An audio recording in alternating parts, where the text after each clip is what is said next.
Hi snooker fans, Curtis Braithwaite here for QSports.club. I'm in Belfast, Northern Ireland for the Irish Open, so I thought I'd catch up with Northern Irish amateur and very likeable lad, the good man himself, Jordan Brown. JB, how are you, mate? Good, thanks Kurt. Nice to see you again. How are you, mate? Good, mate, and likewise. Now tell us in the beginning, pal, what made you take up snooker? From a very young age, my dad seen that I was took an interest in TV. It was like hogging the TV, so he that influenced him to buy me a table for Christmas. I was only 5 years old at the time, so it just started from there. I just loved the game from the word go. So yeah, it was a long time ago now. So no, definitely the good memories there. It's strange because like, you seem like you've been around for ages and I've seen you play with it, but you're still quite young, aren't you? Yeah, I should have done something in the game a long time ago, but I'd be the first to admit that I wasn't working hard enough back then, but recently I've really dedicated myself. I've been around the game a long time, just haven't quite cut the mustard yet. So no, I've still got a long way to go. I'm only 29, so no, hopefully things will kick on from here after this week. Well, look, you've got a good practice partner and a good man in Mark Allen in your corner as well, so you can only be good things. Yes, definitely. To have him, I'm very lucky to be in the same club as him, practice with him all the time. Pleasure to call him a friend as well, because what goes on behind the scenes is invaluable. Yeah. And he's been a massive help. So to have him in my corner is brilliant. Yeah, I mean, I've spent a lot of time with Mark, and to be fair, I think he's a spot on guy. He's a smashing lad. The people that don't know him, you know, he's just one of the most likeable lads I'll ever meet. Yeah. So. No, I can definitely second that. He's a top lad. Yeah. Now, tell us today, who's had the most influence on your career? There's a lot of people, but hands down, my father.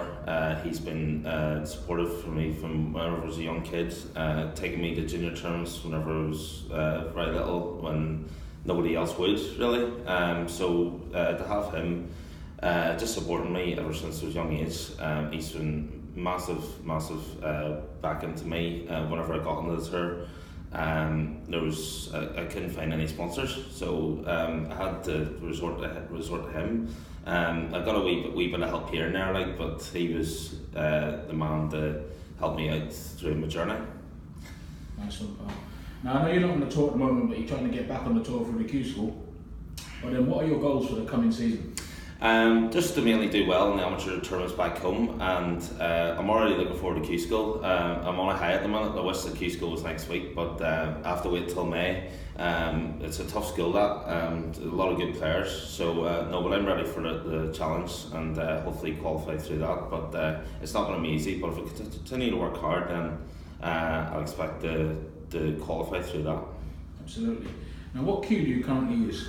I use I have to think about this. A Master Q Pro, but I actually broke my cue a few years ago, and I had to change. It was hard to do at the time, but whenever I seen a local fellow called Keith Williams, he's an expert at cues.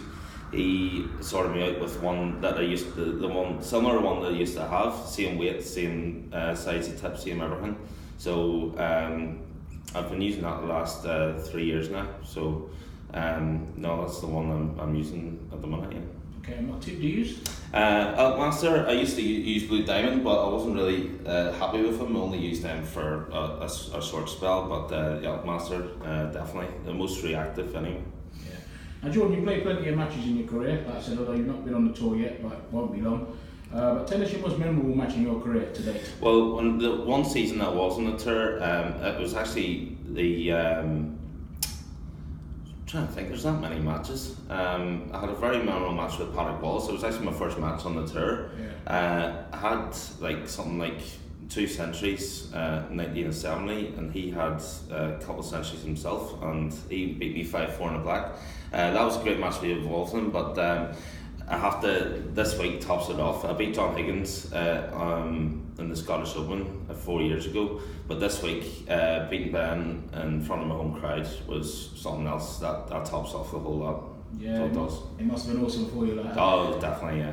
I tell you what, mate. Like, I didn't actually see the game. I was actually in the practice room with Kurt and a few of the Frames boys. But when you actually potted the winning ball, like, I put this way, I knew who won the game. That's for sure. Oh, I swear, the place is going nuts. That's just the typical Northern Ireland style crowd for you. So it was a brilliant buzz, definitely. Yeah, just talking about Northern Ireland a minute. I mean, I had a good chance to have a look around the city. It's a beautiful, beautiful city, man. It is, yes. I'm actually not in Belfast that often, but I would usually only go maybe 3 or 4 times a year with the boys on a night out. But it's a lovely city. It's a lot of history to it. There's a bit of bad history, a few years ago, but in recent years it's all quieting down now, and people who get to see it, I recommend it. It's a lovely city.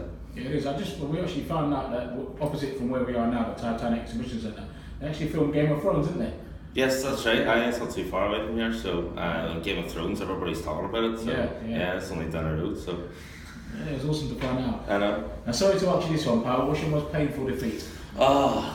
This is going to be a tough one now. That actually lost to Patrick. My first match on the tour was a tough one to take, but the next tour after I was 4-0 up against Matt Silt, playing really well, and then just all of a sudden collapsed. Just getting over the line, but that was the experience at the time. It took me a long time to get over that, but I would probably say that one now. So the less talk about that, the better. Now, you played quite a few of the top players, pal, but who would you say is the toughest player on the tour to beat? I haven't actually played him, but just going by watching him on TV, it has to be Selby.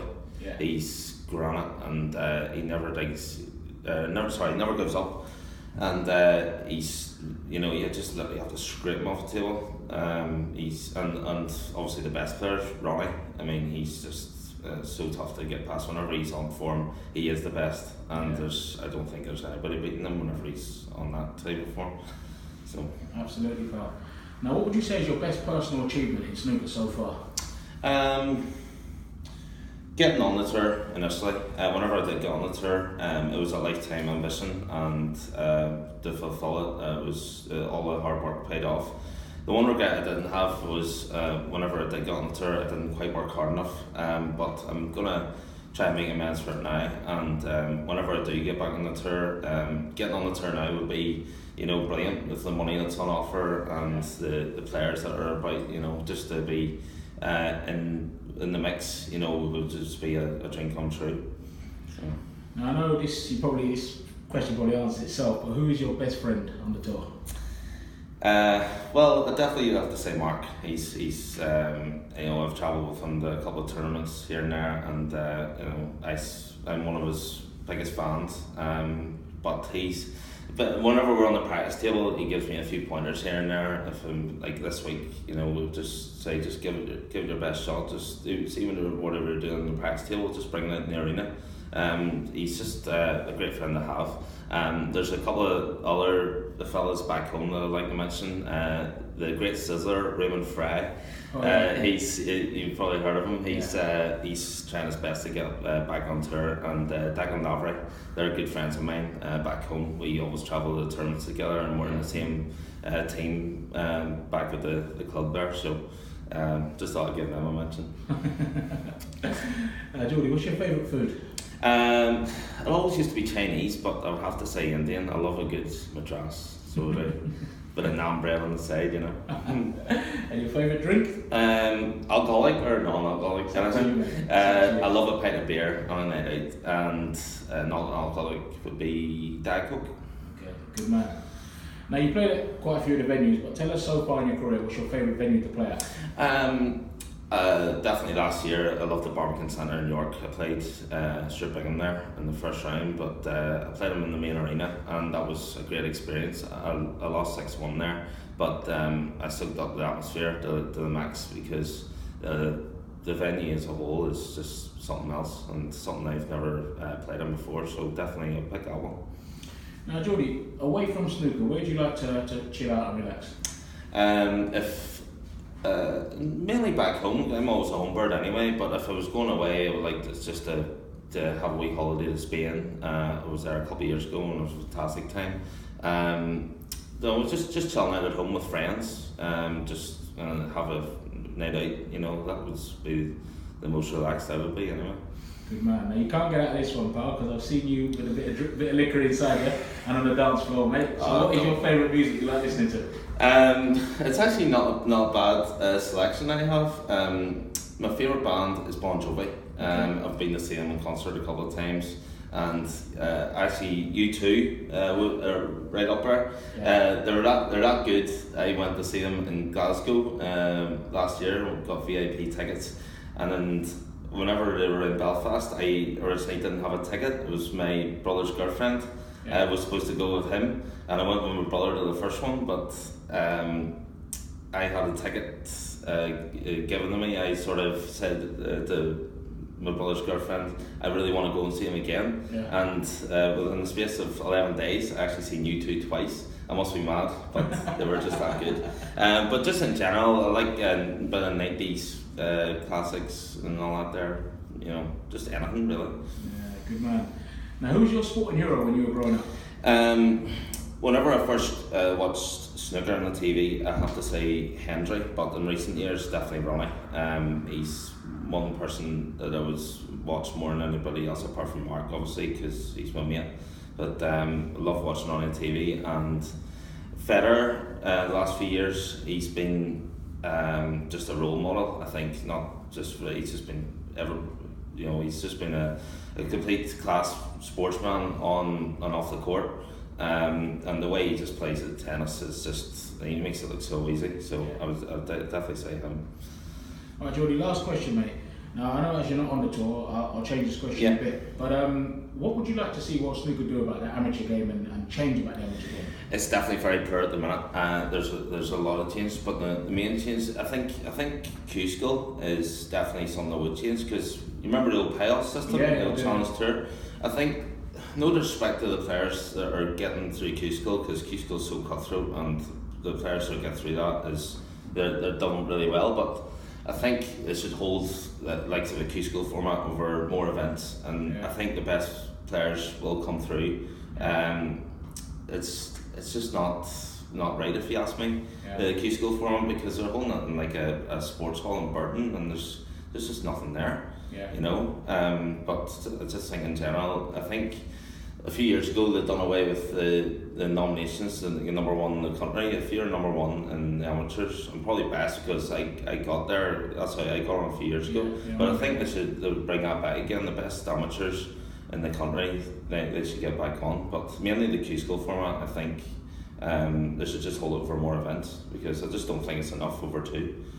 No, I fully agree. I mean, it's interesting what you said, because I spoke to quite a few amateurs who actually shared the same thought with you. Because to be fair, it's too cutthroat, isn't it? I mean, your whole season is basically. It is, but the reason why it's cutthroat was because it's an open draw, and you're getting, like I seen last year, there was likes of, what do you call him, Lee Yan, he was playing Daniel Wells, and they were just dropped off the tour. And there was this year, Jared Green played Tony Drago, they just both fell off, and they're drawing each other first round Q School. I mean, that's like half their chance, 50-50 chance of them, going blown off straight away. So I just think if they hold over more events, I definitely think the best players should come through, because I just don't think that's right. I mean, the only thing about that is because it gives the players who've fallen off a chance to get straight back on. I suppose if you did do a playoff system over a few events, over a ranking system, like the top 8, the way the playoffs used to be, they used to hold it over 6 tournaments, and the top 8 go through. I mean, I think that'd be a lot better, and just this open draw, and good. So many good players drawing each other first round, and then you've got wee sections that are lesser players, drawing each other, and they're getting through. No respect to anybody else, but I just think they should do something about that and hold it for more events. Yeah, fully agree. Look, JB, it's been awesome talking to you as always. Yes, good to see you again, mate. And I really appreciate your hospitality in Belfast as well. And definitely shown you around a bit, so it's a lot to offer here. So much appreciated, mate. And all of us at Q Sports Club want to wish you the very best for the Q School coming up and the rest of the season, pal. Thanks, Kurt. Cheers, mate. Thank you.